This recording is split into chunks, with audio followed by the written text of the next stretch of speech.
গাজায় হামাস ও লেবাননে হেজবুল্লাহ বছরব্যাপী যুদ্ধে শুধুমাত্র এই দুই ফ্রন্টের হামলা ঠেকাতে গিয়েই ইসরায়েলের ত্রাহি দশা। নিরাপত্তা শঙ্কায় দেশটির উত্তরাঞ্চল থেকে সরিয়ে ফেলা হয়েছে অসংখ্য জনগণকে। সেন্ট্রাল ব্যুরো অব স্ট্যাটিস্টিক্সের তথ্য বলছে, চলতি বছর দেশ ছেড়েছেন 40,000-এর বেশি ইসরায়েলি, যার মধ্যে 10,000-এর গন্তব্য কানাডা। দেশটির সংবাদ মাধ্যম হারেটজের প্রতিবেদনে উঠে এসেছে এই তথ্য। প্রতিবেদনে উল্লেখ করা হয়, চলতি বছর প্রায় 8,000 ইসরায়েলি কানাডায় ওয়ার্ক ভিসা পেয়েছেন, যা গেল বছরের চেয়ে 5 গুণ বেশি। 2023 সালে কানাডায় ওয়ার্ক ভিসা পাওয়া ইসরায়েলির সংখ্যা ছিল 1,585 জন। দেশান্তরী হওয়া নাগরিকদের অধিকাংশই তাদের পরিবার কিংবা স্ত্রী নিয়ে গেছেন, ফলে প্রকৃত সংখ্যা 10,000-এর চেয়ে বেশি। কেন এত সংখ্যক ইসরায়েলি দেশ ছাড়ছেন? উত্তর খুঁজতে গিয়ে উঠে এসেছে বেশ কিছু তথ্য। রাজনৈতিক ব্যবস্থার ওপর বিশ্বাস উঠে যাওয়া দেশান্তরী হওয়ার প্রাথমিক কারণ। বছরব্যাপী যুদ্ধে নিরাপত্তা ব্যবস্থার ওপর আস্থাও ঠেকেছে তলানিতে।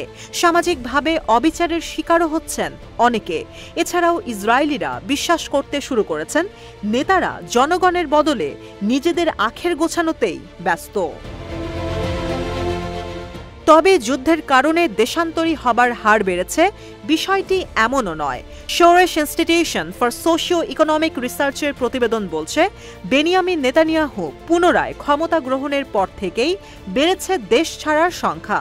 2022 সালের 29 ডিসেম্বর সরকার গঠন করে নেতানিয়াহুর নেতৃত্বাধীন লিকুদ পার্টি। এর পরের এক বছরে দেশান্তরী হওয়া ইসরায়েলির সংখ্যা বেড়েছে 42%। 2023 সালে দেশ ছাড়েন 24,900 জন।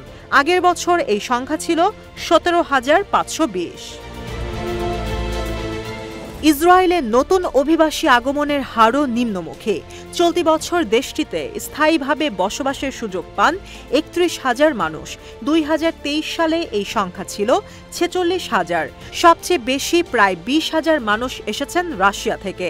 যুক্তরাষ্ট্র ও কানাডা রয়েছে দ্বিতীয় ও তৃতীয় অবস্থানে। তালিকার বাকি দেশগুলো হল ফ্রান্স, ইউক্রেন ও বেলারুশ। জেরুজালেম পোস্টের প্রতিবেদন বলছে, 2024 সালের প্রথম 8 মাসে ইসরায়েলে স্থায়ীভাবে বসবাসের জন্য আসা নাগরিকের সংখ্যা আগের বছরের চেয়ে কমেছে 42%।